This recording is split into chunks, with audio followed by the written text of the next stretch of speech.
ഇപ്പോൾ 33 വർഷത്തിന് ശേഷമാണ്. അപ്പം അന്ന് ജനിച്ച പിള്ളേരൊക്കെ ഇന്ന് 33 വയസ്സായി. ഈ ഉണ്ണിവാവ് എഴുതുമ്പോൾ എനിക്ക് ഓർമ്മയുണ്ട്, നമ്മുടെ ആലുവ പാലസ് വെച്ചായിരുന്നേ. അപ്പോൾ കൈതപ്പുറം ഇത് കൈതപ്പുറം എഴുതി കഴിഞ്ഞപ്പോൾ പറഞ്ഞത് എനിക്ക് നല്ല ഓർമ്മയാണ്. കൈതപ്പുറം പറഞ്ഞു, പിന്നെ ആശ്വസിച്ച എനിക്കൊരു ദൈവിക ശക്തി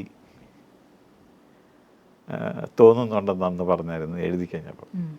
അന്ന് പുള്ളി അങ്ങനെ പറഞ്ഞത് നല്ല, ഞാൻ ഈയിടെ പുള്ളിയെ കണ്ടിരുന്നു. അപ്പോഴും ഞങ്ങൾ ശരിയാണ് അങ്ങനെ.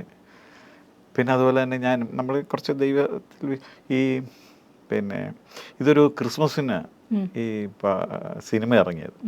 അപ്പോൾ ഇത് പുതുമുകളൊക്കെ ആയതുകൊണ്ട് വലുതായിട്ട് ഓടുമെന്നൊന്നും ആരും പ്രതീക്ഷിച്ചിരുന്നില്ല. മീനയൊക്കെ അന്ന് പുതിയതല്ലേ. അപ്പോൾ ഒരാഴ്ച മുമ്പാണ് റിലീസ് ചെയ്തത്, ഒരു ഡിസംബർ 19-ാം തീയതി.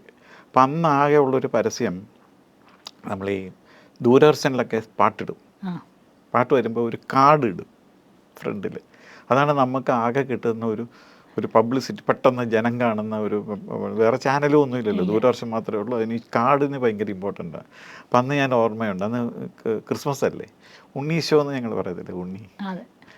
അപ്പോൾ ഞാൻ ആ ക്യാപ്ഷൻ എഴുതി നല്ല ഓർമ്മയാണ്. ഉണ്ണിയെ വരവേക്കാനായി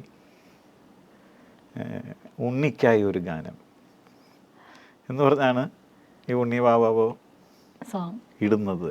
അപ്പം അങ്ങനെ ആദ്യമായിട്ട് ജനം കണ്ടത് കേട്ടതും ആ സമയത്താണല്ലോ ഈ പാട്ട്.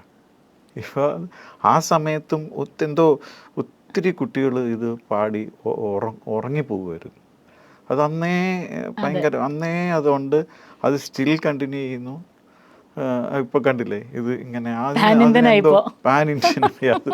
അതിനെന്തോ ഒരു ഉറക്ക സംഭവം ഉണ്ട്. അതിന് ഒരു ഉറങ്ങിപ്പോവും, അതിൻ്റെ ട്യൂണും ലിറിക്സും എല്ലാം പിള്ളേർക്ക് ഇഷ്ടമാണ്.